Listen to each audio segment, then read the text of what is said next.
की राजधानी दिल्ली का पारा उस वक्त चढ़ गया जब जमीयत के स्टेज से ईश्वर अल्लाह एक का नजरिया पेश किया गया। जमीयत के सालाना इजलास के आखिरी दिन अरशद मदनी के इस तसव्वुर से बवाल खड़ा हो गया।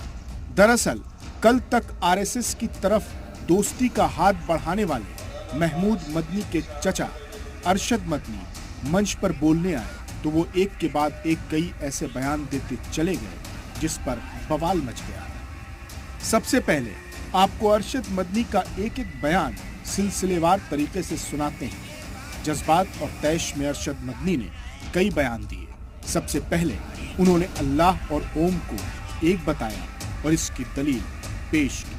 बहुत कम लोग ये बताते हैं कि मनु कुछ नहीं था दुनिया में, वो ओम को पूजते थे। मैंने कहा ओम कौन है? बहुत से लोगों ने कहा कि वो एक हवा है जिनका कोई रूप नहीं है, कोई रंग नहीं है, वो दुनिया में हर जगह है, हवा हर जगह है। उन्होंने आसमान बनाया, उन्होंने जमीन। मैंने कहा कि अरे बाबा, इन्हीं को तो हम अल्लाह कहते हैं, इन्हीं को तो तुम ईश्वर कहते हो, इसी को तो हम अल्लाह कहते हैं। मौलाना अरशद मदनी यही नहीं रुके, उन्होंने ये दावा किया कि भारत में मुस्लिम पहले पैदा हुए। हजरत मोहम्मद सल्लल्लाहु अलैहि वसल्लम को अरब की सरजमीन में भेजा है, उसकी हिकमत है। वो अगर चाहता अमेरिका में भेज देता, वो अगर चाहता उनको अफ्रीका में उतारता। मुसलमान और सारी दुनिया समझे कि बिल्कुल इसी तरह नबी अव्वल ज़मान को, हजरत आदम को जो नबी थे, सबसे पहले उनको भारत की धरती के अंदर उतारा। बोलते बोलते मौलाना साहब बहुत कुछ एक के बाद एक बोलते चले गए। मैंने बड़े बड़े धर्म गुरुओं से पूछा कि आदम जो सबसे पहला आदमी है, आसमान से उतारा, अल्लाह ने उतारा, वो आदमी किसकी पूजा करता था? कोई नहीं था। दुनिया के अंदर तन्हा एक आदम था। उस आदम को कहते क्या हो? लेकिन चूंकि कोई आसमानी किताब नहीं है, इसलिए लोग मुख्तलिफ बातें कहते थे।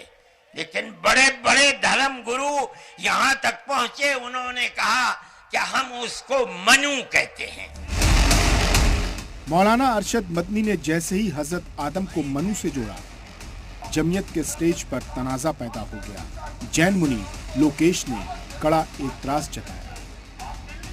वो मन्नू, अल्लाह, उसकी औलाद, ये फालतू की बातें है, सारा पलीता लगा दिया एकता के सद्भावना के सम्मेलन। मदनी के बयान पर एतराज जताने के फौरन बाद जैन मुनि लोकेश ने मंच छोड़ दिया।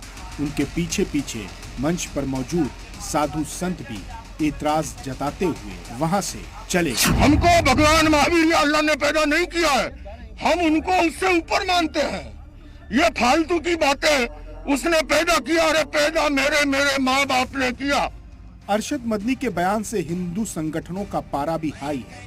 परमार्थ निकेतन आश्रम के अध्यक्ष चिदानंद सरस्वती ने उनके बयान का ही हवाला देकर उन पर हमला बोला। मदनी के बयान को सियासत के जानकार सियासी चश्मे से भी देख रहे हैं। उनका दावा है कि जमीयत से जुड़े लीडरान ने जिस तरह बयान दिए हैं, उसके पीछे कोई बड़ी सियासी चाल हो सकती है। लेकिन उनके इस बयान पर तेज हुई सियासत से एक बात तो साफ हो गई है कि अब मुल्क में जोड़ने वाली आवाजों पर इसी तरह तनाजात के ताले डाले जाएंगे। ब्यूरो रिपोर्ट, जी मीडिया।